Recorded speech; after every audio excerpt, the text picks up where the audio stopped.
ယခုတော့ဤစဲအိုကြီးသည်ငြိမ်သက်စွာလဲလျောင်းသွားချေပြီအဘိုးနှင့်အဖေတို့၏စွမ်းဆောင်ချက်ကမိတကြိုခံလိုက်ရချေပြီဖခင်ဒဲဘီပြောပြခဲ့သောအဘိုးပေါက်ဘီပုံမှန်ဟန်ပန်အဖေဒဲဘီတွင်ပြအမူအရာတို့ကိုမြင်အောင်မြင်ရင်ကျွန်ုပ်ရဲ့မှာအတိုင်းအဆမရှိကြေကွဲနေမိချေတော့၏ခွင့်လွှတ်ကြပါတော့အဘိုးနှင့်အဖေရဲ့ကတွတ်ဘီတော့ကတွတ်ဘီပြင်းလာသောမသိမြင်၏အတန်ကြီးကြောင့်ကျွန်ုပ်မှာအတွေးမှလန့်နိုးခဲ့ရတော့၏ကတွတ်ဘီရှင်ကဒီမှာဘာလာလုပ်နေရတာလဲဟမ်ကောင်းကောင်းတော့မလွန်ရသေးဘူးတော်ဒီပြပုံကြီးကိုကြည့်နေလို့ဘာကြောင့်ထူလာမှာလဲခုမှလွမ်းငွေတို့တွေလုံနေနေရှင်ဘိုးဘွားဆရာကြီးကပြန်ဖြစ်လာမှာမဟုတ်ဘူးရှင်ခုကျုံးနေလိုက်ခဲ့မသိမြင်စကားကြောင့်ကျွန်ုပ်လွန်စွာဒေါသထွက်ရတော့၏အသိဉာဏ်နဲလာသည့်မိမပေတကားနေအောင်ကြား၏ကြေကွဲခံစားနေရမှုကိုမျှဝေမခံစားတတ်သောမိမပေသည်ချာတူးလန်မိမကတွတ်ပြီကြောက်ခေါ်နေတာရှင်ကြားတယ်မဟုတ်လားအခုတကြီးုံလိုက်ခဲ့ကျွန်တော်မလိုက်နိုင်ဘူးအလေတဲဟုတ်ပါလားဩရှင်မလိုက်လို့ရမလားရှင်ရောက်ပါဘိုက်ကလေးအခုချုပ်ခံထားရတာရှင်အာမခံပေးရမှာပေါ့နှမို့ကျမမောင်လေးရုံရောင်ခဲ့ရောက်ဖြစ်မှာအေးမသိမြင်ကမိမတို့၏အဓိကလက်နက်ကြီးဖြစ်သည့်မျက်ရည်ကိုထုတ်တုံချေပြီးကျွန်ုပ်မြည်တို့လုံးရပါအံ့ထုံးစံတိုင်းပေါ့ဗျာကြက်တည်မရှိငိုးမနေနဲ့ငိုတာပဲကြက်တည်ရှိအောင်လားတော့ကျုံမောင်တို့ကျုပ်ဘလောက်ခံစားနေရတယ်မှတ်လေဟိုအလုံးမရှိအကိုင်မရှိကလေးကကြီးစောတမောင်လို့ညိုလာလို့နဲ့ပေါင်းမလို့အခုလိုဖြစ်ရတာရှင်လိုက်ပြောပြီးရင်တော့ဘာစီယာဘိုက်ကလေးကိုလှုပ်ပေးမှာပါတော့ကျွန်ုပ်မှမသိမြင်စိတ်ဓာတ်ကိုမနစ်သက်လာတော့လေတာဝန်ရှိသေးရာကအာမခံရန်လိုက်ခဲ့ရတော့၏ကျွန်ုပ်နဲ့မသိမြင်တို့လေတကြီးပါစီအိမ်သို့ရောက်ခဲ့ကြတော့၏အချုပ်ခန်းတွင်မှဘိုက်ကလေးကိုမြင်ရတော့မသိမြင်ကမချီတော့အိုးမောင်လေးရဲ့မမမြင်မကြည့်ရပါလားကွယ်ဒါလူပေါင်းမလို့နောက်ကိုဒီလိုကလေးကချီတွေနဲ့မပေါင်းနဲ့သိလားမသိမြင်စကားကလူပြိုကြီးဖို့အနာပေါ်ဒုတ်ကြသလိုဆွတ်ဆွတ်ခုံးများခံစားရချေသည်မို့ဒေါ်သိမြင်ကျုပ်ကလေးကချီမဟုတ်ဘူးဗျဘောစနီးယားနိုင်ငံကိုသွားဖို့ပို့စကတ်လှုပ်ထားပြီးသားနားလေလားအဲ့ဒီပို့စကတ်ရရင်ရထားစီးပြီးနိုင်ငံခြားမှာလှုပ်သွားလှုပ်တော့မှာဗျနားလေလားဟဲတကယ်လူပြိုကြီးစကားကြောင့်မသိမြင်မှာစိတ်ဝင်စားသွား၏ဟဲဒါဆိုဝင်ငွေကောင်းမှာပေါ့နော်မောင်စောတမောင်နိုင်ငံခြားသွားလှုပ်လှုပ်သူတို့အစင်ပြေတီကိုကြားဖူးနားပါရှိသောမသိမြင်မှာလူပြိုကြီးကိုအမြင်ပြောင်းသွားချေပြီမောင်စောရဲ့ဘိုက်ကလေးဟာမင်းတငယ်ချင်းမဟုတ်လားသူ့အတွက်လည်းကူညီပေးပါလားကွယ်နော်လူပြိုကြီးကမျက်နှာကိုတစ်ချက်ရှုံးလိုက်ပြီးတရွေးကိုပြစ်ခနဲထွေးထုတ်လိုက်၏ထွီဘာဗျခုနကတော့ကျုပ်ကိုကလေးကကြီးကောင်းဆိုကျုပ်ကိုခုချက်ချင်းပြန်တောင်းပန်လိုက်ပါတော့သေးမြင်ကျုပ်စိတ်ဆိုးတယ်အောင်မယ်နင့်အများတောင်းပန်ရမယ်ငါကဟွန်းဝေးသေးဟေးတိတ်ကြစမ်းကဲဥတုပီနဲ့မသိမြင်ဘာကိစ္စလဲမသိမြင်ကကျွန်ုပ်ကိုအာဝတ်တကြီးနဲ့မောကြည့်၏ကျွန်ုပ်ကမသိဟန်ပြူရင်တစ်ဖက်သို့လှည့်နေလေရာမသိမြင်ကကျွန်ုပ်ကိုမျက်စောင်းခါခါထိုးပြီးနောက်ဟိုတဲမှာတကြီးရဲ့ဟိုလေကျမမောင်လေးဟာလူကောင်းလေးပါဟိုကလေးကချေတွေနဲ့ပေါင်းမိလို့ရောရောင်ပါသွားတာပါရှင်အဲ့ဒါကျမယောက်ျားကအာမခံပြီးလွတ်ပေးဖို့ဘုံတကြီးပါစီကစပွဲကွန်းကိုဝုန်းကနေထူလိုက်ပြီးမရဘူးဗျဘယ်သူလာပြောမရဘူးကိန်းငါရွာမှာဒီလိုမီးမလောင်ခဲ့ဘူးဒီကိစ္စငါ့ကိုစော်ကားတာငါခွင့်မလွတ်နိုင်ဘူးမလွတ်ပေးနိုင်ဘူးနေတော့ပြန်တော့ဒါပဲကျွန်တော်လည်းဘာစီစကားကိုစိတ်ထဲမှာကြိတ်လက်ခံပြီးလက်ထွက်လိုက်သည်ဟင်ကတွတ်ပြီဒါပဲလေဘာစီဝိုင်းပြောအောင်လေငါမပြောချင်ဘူးပြောလေရမှာမဟုတ်ဘူးဒင်းတို့ပြေဒင်းတို့ခံပါစေဟင်ရှင်ဘယ်လိုပြောလိုက်တာလဲကတွတ်ပြီနင်းကြားတဲ့အတိုင်းပဲကျွန်ုပ်ကပြောပြီးသည်နဲ့ရှာကနေလှည့်ထွက်ခဲ့တော့၏ သေးမြင့်ဒေါသကိုတူးဖတ်နိုင်သောဒေါသကျွန်ုပ်မှမရှိသည်ကိုကျွန်ုပ်အသိဆုံးမဟုတ်ပါလောလင်မကျွန်ုပ်ထင်သည့်အတိုင်းပင်မသေးမြင့်ကဒေါသပါခွဲကကျွန်ုပ်ကိုထုရိုက်ရန်ပြေးလိုက်လာလေရာသူမှဆွဲလာသောသုံးစင်းချိုင်ကခြံစည်းရိုးနှင့်ရိုက်မိ၏တုံးကွမ်ဟဲ့ကုန်ပါပြီတော့ငါမောင်လေးစားဖို့ဓမင်းနဲ့ဟင်းတွေကုန်ပါပြီကတွတ်ပြီရှင်ကျုပ်လက်ကလွတ်ပြီပေါ့လေအိမ်ပြန်လာကြည့်စမ်းတော့ရေကွန်ဆုပ်ပြမယ်ဟဲ့ဒီညတော့အိမ်တို့ပြန်ပြီးမဖြစ်တို့ဖြင့်ရွာရှိပိုင်းရှိကိုသာပြောဤထိုင်းဆိုင်၌သွားအိမ်ရ၏ဤလိုဆိုင်မျိုး၌ကျွန်ုပ်ရှိလိမ့်မည်ဟုမသေးမြင်ထင်မိမဟုတ်ရကကျွန်ုပ်အဖို့လွန်စွာမှပင်လုံခြုံစိတ်ချရပေလိမ့်မည်တကယ်ချင်းတို့ပြီစိတ်ချတာ၏မင်းမေးနားမှာတညာတော့ရက်ထိုင်တော့ပြီးရက်မယ်စောင့်ပေးမယ်ဟုတ်ပြီလားအေးရတော့မှာပဲကျွန်ုပ်လည်းကိုသာပြောဤစကားအတိုင်းကောင်းမွန်စွာမအိပ်ဆက်ရပဲနန်းနန်းမိုးသောအလင်းသို့ရောက်ခဲ့ရတော့၏ကိုသာပြောမိမှကျွေးမွေးသောကောင်းချင်းပေါင်းနှင့်မချကိုအဖန်ရင်နဲ့မြည်နေခိုင်ကိုတုဘီတဲရှိမှခေါ်တန်းကြောင်းကျွန်ုပ်ခေါင်းတစ်ပန်းကြီးသွား၏တဲရှိသို့မဝင်မရဲလှမ်းကြည့်လိုက်သောအခါဟိုက်တွေးလိုက်ရသည်ကမသေးမြင်နဲ့အာနိုးလာမို့ကိုတုဘီကိုတုကျွန်ုပ်လည်းတဲရှိသို့ထွက်လာ၏မသေးမြင်၏မျက်နှာကဒေါသဖြစ်ခြင်းအရှင်းမရှိပြုံးလို့ချိုးလို့နားလည်ရန်ခက်လာပါချင်းကိုတုရဲ့တညာလုံးစိတ်ပူလိုက်ရတာဘယ်များသွားအိမ်နေရှာပါလဲလို့ဒီမှာအိတ်နေလို့တော်သေးတာပေါ့ညင်ကိုစိတ်ဆိုးနေတာလားငါပြောလေကိုရောက်ပါတော့မလားကျွန်ုပ်မှမသေးမြင့်ကိုစိတ်ဆိုးမပြေသေးတော့လေမသိဟန်ပြူလိုက်ရင်အာနိုးလာဖို့ပဲလေကမေးလိုက်၏စိုးစမ်းမအောင်ဘာကိစ္စလဲဒီလိုကိုတုဘီရဲ့ကျွန်တော်တို့အရန်မိသက်တွေဒီနေ့မနက်ကိုတုဘီတို့ဇယံမီးလောင်မြင်ကိုရှင်းနေတော့ဇယံအောင်မြေကြီးတဲ့ကကျွတ်တက်တာတလုံးရတယ်ရဲ့ဗျာအဲ့ဒါတကြီးပါစီအပ်လိုက်တယ်ခုတကြီးကကိုတုဘီကိုလိုက်ရှာခိုင်းနေတာဒါပြောဆိုင်မှာအရဲတောင်းနေကြမောင်နိုင်သူပြောမှသိရလို့အခုလားခေါ်တာနှုတ်တက်တာထဲမှာဘာတွေပါလဲအဲ့ဒါတော့မသိဘူးဗျာဦးတုဘီလာမှတက်တာဖွင့်မတယ်ဩ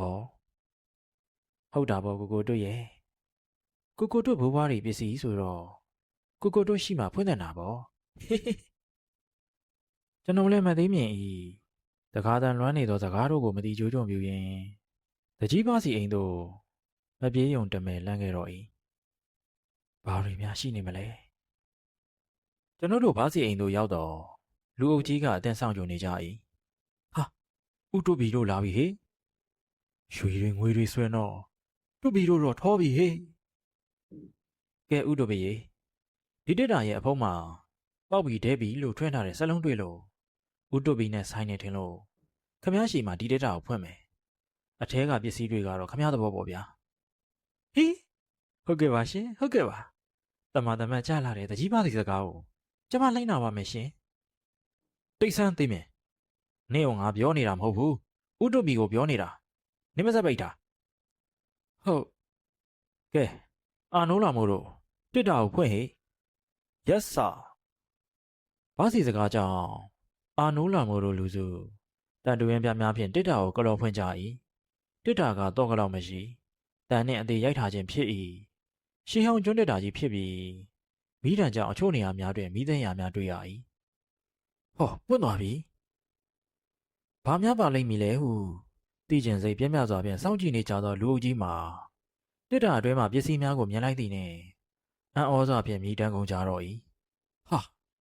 ဟင်အကြောင်းကသူတို့ထင်မှတ်ထားတဲ့ကဲ့သို့ရွှေငွေပစ္စည်းများမဟုတ်ပဲတစ်တာကြီးအလဲ၌ဘေးစာရွက်အထုပ်ထုပ်နှင့်စာအုပ်ထူထူကြီးတအုပ်သာတွေးလိုက်ရသောကြောင့်တည်းဘာတွေလဲဟာရတနာတွေလည်းမဟုတ်ဘူးမှန်းချက်နဲ့နှမ်းထွက်မကိုက်ရှာသဖြင့်မသိမြင်တယောက်စိတ်ပြတ်သွားစဉ်ဒေါ်သိမြင်ဒါရတနာသားအညောစာတွေဖြစ်နိုင်တယ်ဗျာသိလားဟင်အေးဖြစ်နိုင်တယ်ဟုတ်တယ်ဘယ်သူမှမကတ်ကြနဲ့ဟေ့မကတ်ကြနဲ့မသိမြင်ကလူအုပ်ကြီးကိုအတင်းတွန်းဘက်ကတစ်တာအတွင်းမှာပေစာတုံးနဲ့စာအုပ်ထူကြီးကိုယူရန်ပြန်လိုက်စဉ် သိမ်းမြင်နောက်ဆုံးလိုက်စမ်းတကြီးပါစီကမသိမ်းမြင်ကိုဟန်တားလိုက်ပြီးနောက်ပေစာတုံးနဲ့စာအုပ်ထုကြီးကိုသူ့ရင်ကြည့်လိုက်ဥတုပေဒါခမရဲ့အဘိုးနဲ့အဖေရဲ့ပစ္စည်းတွေဗျရော့တိချသိမ်းထားပြီတော့ဟုတ်ကဲ့တကြီးကျွန်တော်လည်းမိမိရဲ့အဘိုးနဲ့အဖေကြီးပစ္စည်းကိုမမျော်လင့်မဲ့ရရှိချေရကလွန်စွာဝမ်းမြောက်မိချေတော့၏ပေရွက်ထုံးတဲ့စာအုပ်ဖြစ်တော့လေအဘိုးနဲ့အဖေကြီးအမွေမို့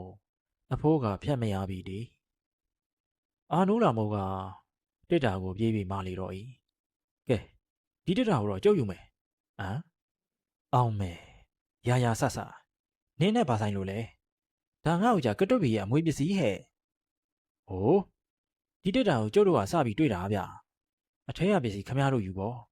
တစ်တာကိုတော့ကြုတ်ယူမယ်မယူရပါဘူးတိတ်ကြစမ်းအာနိုးလာမို့ဒါမင်းမစီမဟုတ်ဘူး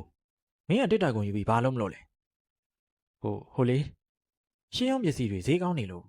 အဲ့ဒါမြို့တက်ပြီးသွားရောင်စားမလို့မင်းမြန်လုံးကအခွင့်ရေးပဲကြည့်နေခုမီးလောင်ရတာမင်းပေါ်ဆမှုပါတယ်နားလဲလားလှမိုးကဘားစီဟောင်းမှငိမ့်ကြသွားတော့၏ကျွန်ုပ်နဲ့မသေးမြင့်လည်းအိမ်ပြန်ခဲ့ကြတော့၏မသေးမြင့်ကကျွန်းတက်တာကြီးကိုမနိုင်မနှင်းခေါင်းပေါ်ရွက်လာ၏မသေးမြင့်ကကျွန်ုပ်ယူလာသောပေစာရွက်နှင့်စာအုပ်ထုကြီးမှာရတနာမြေပုံအညွှန်းများဖြစ်မည်ဟုလောဘတက်စွာယုံကြည်နေပုံရ၏မောပန်းမှုကိုအလေးမထားတက်ကြွနေချေသေး၏ကျွန်ုပ်သည်အိမ်ပြန်ရောက်တော့ဦးစွာပေစာရွက်များကိုတရွက်ချင်းဖက်ရှုမိချေတော့၏ပေစာများကအဘိုးဘဝီတွေးကြုံဖြတ်တန်းခဲ့ရသောသမိုင်းဖြစ်ရများဘဝဖြစ်စဉ်များကိုရေးသားထားခြင်းဖြစ်သည်ဖြင့်ကျွန်ုပ်မှာလွန်စွာပင်စိတ်ဝင်စားမိချေတော့၏ပေစာရွက်ပါအကြောင်းအရာများကရိုင်းရာစာပေါပီဘဝမှတ်တမ်းအချိန်9248ခုနှစ်ရန်သူအင်္ဂလိပ်တို့သည်ကျွန်ုပ်တို့၏မင်းနေပြီးတော့ရတနာပုံကိုသိမ်းပိုက်ရန်အေယာဝတီမြစ်အတိုင်းသမောများဖြင့်ခြိတက်လာနေပြီဖြစ်သည်မြေရိုးတစ်လျှောက်ရှိခန္ဓာပေါင်းများစွာမှာအင်္ဂလိပ်တို့၏တာလွန်လာသောလက်နက်အင်အားလူအင်အားအောက်တွင်တစ်မျိုးပြီးတစ်မျိုးကြာရှုံးလျက်ရှိနေချေ၏ထို့ထက်အင်္ဂလိပ်တို့၏စစ်ဦးကိုရိုက်ချိုးပြစ်မိခံတံဟုကျွန်ုပ်တို့ယုံကြည်အားထားခဲ့သောမင်းလာခန္ဓာကြာဆုံးသွားပြီဟုသောသတင်းကကျွန်ုပ်တို့၏သွေးများကိုစူပတ်သွားစေတော့၏ယခုအချိန်မှာကျွန်ုပ်တို့၏ရတနာပုံနေပြီးတော့နှင့်တီဘောဘရင်ကိုကာကွယ်ရန်စကိုင်းခန္ဓာနှင့်အင်းဝခန္ဓာသာနောက်ဆုံးအနေနဲ့ကြံခဲ့ချေပြီမန္တလေးနေပြီးတော့ကိုသိမ်းနိုင်ရန်မှာမိစ္ဆာအင်္ဂလိပ်တို့သည်ကျွန်ုပ်တို့တက်ဆွဲထားသောရင်းခန္ဓာနှစ်ခုကိုသိမ်းပိုက်နိုင်မှသာဖြစ်ပေလိမ့်မည်ကျွန်ုပ်တို့၏တန်မှုအကျက်ရဲမှန်အားလုံးတို့၏စိတ်တွင်ကိုလူမျိုးကိုဘာသာကိုဘရင်အတွက်လေဝက်ကြီးချံအလံမလဲစရန်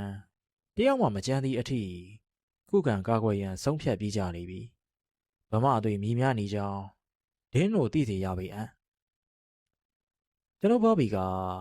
ဗမာပြည်တက်မတော်မှာနှစ်အိုးစားအကျက်တစ်ယောက်ပင်သည်နှစ်အိုးစားအကျက်ဆို၍ကျွန်ုပ်ဟာလွန်စွာမှအစားကြီးသူဟူ၍မထင်မှတ်စေလိုရင်းဝါဟာရကဗမာပြည်တက်မတော်၏ဖွဲ့စည်းပုံဝါဟာရသည်တအိုးစားဆိုရင်ရဲမှတ်9ယောက်နှစ်အိုးစားဆိုရင်ရဲမှတ်10ယောက်ကိုအုပ်ချုပ်ရသောအကျက်ကိုခေါ်ခြင်းပေသည်ခလန်လန်အေယာရီမျိုးစီမှာမိကိုတလူလူလွင့်တက်လာသည်ကိုမြင်နေရချေပြီရန်သူအင်္ဂလိပ်တို့လာချေပြီကျွန်ုပ်တို့ဘရင်တပ်သားများသည်လက်နက်ကိုစီကိုတင်းကျပ်စွာဆုပ်ကန်ရင်းရန်သူကိုမှုတ်မှုတ်ကြည့်အောင်ချိန်မုံရန်မြေရိုးတစ်လျှောက်မျက်တောင်မခတ်တန်စိုက်ကြည့်နေကြ၏ရင်ခွေးနဲ့တရွေ့ရွေ့ဝင်လာနေသောရန်သူသမော်ဒန်ကြီးကိုကြည့်ရင်တမှုမင်းပြစ်မိတ်ပေးတံကိုအန်ကျရင်းဆောင်ဆိုင်နေစဉ်ပြင်းထန်လာသောတောက်ခေါက်တံမရှိတင်ငယ်ရေရွတ်တံနှင့်အတူတမှုမင်းမျက်နာကခတ်ထန်မာကြောနေချေတော့၏အကျိုးတော်နဲကြပြီကွယ်ယိုကျွန်ုပ်တို့ရဲမှတ်များလဲတမှုမင်းပုံစံနှင့်စကားတို့ကိုနားမလည်နိုင်အောင်ရှိနေစဉ်ရဲမှတ်တို့ဘရင်မင်းတရားကြီးအမိန့်တော်အခုပဲရောက်လာတော့ကွယ်အခုချီတက်လာတဲ့ရန်သူအင်္ဂလိပ်ကိုခုခံခြင်းမပြုရတဲ့ခုခံသူတို့ရန်သူဖြစ်သတ်မှတ်မယ်တဲ့ကွယ်ယိုအိုးဟာဘယ်နဲ့ဟင်တမှုမင်းကစိုးနေစွာပြောပြီးသည်နှင့်ခြာကနေလှည့်ထွက်သွားတော့၏ကျွန်ုပ်တို့အားလုံးမှာနားမလည်နိုင်ခြင်းခံပြင်းဒေါသထွက်ခြင်းယူကျုံမရရှိလာခြင်းတို့နှင့်ငူငူကြီးရက်နေမိတော့၏ဘရင်အမိန့်တော်ဖြင့် လွတ်တော်မှထုတ်ပြန်လိုက်သောဤအမိန့်တော်သည်မည်သို့သဘောနည်းအင်္ဂလိပ်တို့သည်ကျွန်ုပ်တို့၏မိတ်ဆွေများအဖြစ်လာခဲ့ကြခြင်းမဟုတ်ရန်သူအဖြစ်လာခဲ့ကြခြင်းသာဒင်းတို့သည်ကျွန်ုပ်တို့၏နေမြေများကိုမတရားသိမ်းပိုက်လိုကြသည်ယခုပင်ကျွန်ုပ်တို့၏ခံတပ်မြို့များကိုတိုက်ခိုက်ကာကျွန်ုပ်တို့၏ရဲမှတ်ပေါင်းများစွာ၏အသက်ဝိညာဉ်ကိုချွေခဲ့ကြချေပြီအိုးအိမ်များကိုလည်းဖျက်ဆီးခဲ့ကြချေပြီလက်နက်လူသူမြည်များသာလွန်ပါစေကျူးကျော်စော်ကားလာသူများအားဗမာတွေမြည်များနေကြောင်းအသက်ကိုပင်စွန့်လွတ်ကာခုခံချေမှုန်းရန်ကျွန်ုပ်တို့ဆုံးဖြတ်ထားပြီးမဟုတ်တော့လောယခုမှလက်နက်များကိုဘေးချကာကျွန်ုပ်တို့ကိုကြုံပြူရန်ကြည်တက်လာသည်ကိုလက်ပိုက်ကြည့်နေရမည်အဖြစ်ဆိုသည်ရှက်ခြင်းကြိတ်မနိုင်ခဲမရဖြစ်ခြင်းဒေါသထွက်ခြင်းမချိတင်ငယ်ဖြစ်ခြင်းများနှင့်အတူကျွန်ုပ်၏ဘားပြင်ပေါ်သို့မျက်ရည်များလှိမ့်စီလာတော့၏ရာဇဝင်ရိုင်းလိုက်လေခြင်းကွယ်ပေါ့ပြီမင်းငိုနေတာလားဟုတ်တယ်အကျက်ကြီးရဲ့ကျုပ်ငိုနေတယ်ဗျငိုနေတယ်ကျုပ်ရင်ထဲမှာမချီလွန်းလို့ပါဗျာကျုပ်တို့အသက်တွေကိုခုခံရင်စွန့်လွတ်ဖို့ဆုံးဖြတ်ထားကြပြီလေအကျက်ကြီးရဲ့ဟုတ်တယ်မဟုတ်လားကျုပ်တို့သေပြရစီလားဗျာကျွန်ဖြစ်ရမှာထက်တိုက်ပြီးသေသွားစမ်းမရစေကျုပ်တို့သေခွင့်ပေးကြပါဗျာပေးကြစမ်းပါဗျာပေါ့ပြီရဲ့ကျွန်ုပ်တို့ကထီးကျိုးစီပေါင်နမ်းမြောက်ခဲ့ရချေပြီအင်္ဂလိပ်တို့ကတနက်တစ်ချက်မဖောက်လိုက်ရပဲနေပြည်တော်ကိုသိမ်းပိုက်လိုက်ကြချေပြီမြမရာဇဝင်တွင်ချွတ်မရသည်အမဲခွက်သာသည်ကျွန်ုပ်တို့၏လက်နက်များကိုအင်္ဂလိပ်တို့ထံတွင်အနှံလက်နက်ချလိုက်ရ၏ယခုမှကျွန်ုပ်ကဲ့သို့တက်ပြက်ပင်စစ်သည်များကဟိုတစုဒီတစုအိမ်မက်မှလက်နှုံလာကြသူများဘက်မှဘာလို့၍ဘာကန်ရမှန်းမသိတော့တစားမုံလားစုပ်ရှိရဲ့မြမဖေနှင့်မိဖုရားတို့အားအနောက်တကားမှယထာလုံးဖြတ်ထုတ်ကာဂေါဝုံစိတ်ကန်းသို့အင်္ဂလိပ်တို့ကခေါ်ဆောင်သွားကြလေပြီကမ်းလုံးညွန့်မြပြည်သူပြည်သားတို့ကနှုတ်ဆက်ကြောကြရှာ၏ကျွန်ုပ်ကဒုရိယသမောဘော်သို့ကြွားလေနေရှာပြီးဖြစ်သောဒီဘောပြင်ကိုတစ်ချက်ကြည့်လိုက်ရင်လူအုပ်တွင်းရှိရုပ်ပြထားကြသောကျွန်ုပ်တို့၏လူစုကိုမတိမတာဝေဝေအကဲခတ်လိုက်၏ဆောင်းကြုံတွင်းမှဆောင်းသားများကိုကြက်ကြက်ပါအောင်စုပ်ကင်ထားရင်တက်မှုမင်း၏အချက်ပြမှုကိုစောင့်လည်နေမိကြ၏အခွင့်သာသည်နှင့်ဒီဘောပြင်ကိုပြန်လည်လူယူရန်တက်မှုမင်းနှင့်ကျွန်ုပ်တို့စီစဉ်ထားကြပြီအင်္ဂလိပ်တို့က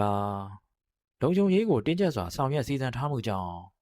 ကျွန်ုပ်တို့မှလူယူရန်အခွင့်မသာပဲဖြစ်ခဲ့ရတော့၏ကျွန်ုပ်မှဖြစ်လို့ရဖြစ်တော့ဝင်လူကျင်သောမာယူရဲ့စိတ်ကိုအန်ကျိရင်အခါခါမျိုးချခဲ့ရတော့၏အင်္ဂလိပ်တို့ကတီဘောပြင်နှင့်မိဖုရားကိုတမောဖြင့်ကလားပြည်ရှိရတနာဂီရီမြို့သို့ခေါ်ဆောင်သွားခဲ့ကြပြီထို့နောက်တမှုမင်းကကျွန်ုပ်တို့နှင့်လျှို့ဝှက်စွာတွေ့ဆုံပြီးလောလောဆယ်တွင်ကိုယ့်ရွာသို့ပြန်နေထိုင်ကြရန်နှင့်အရေးတော်ပုံပေါ်လာပါကဆက်သွယ်အကြောင်းကြားမိဖြစ်ကြောင်းပြောဆိုကာလူစုခွဲခဲ့ကြတော့၏ကျွန်ုပ်နှင့်တငယ်ချင်းသားအောင်လည်းလေစိတ်သို့ရှောက်လာကြရင်ရောင်းရင်ပေါက်ပြီကိုရင်ဘာလို့ဖို့စိတ်ကူးထားလဲကျုပ်တော့ရွာပြန်ပြီးတောင်ရပဲလှုပ်စားတော့မယ်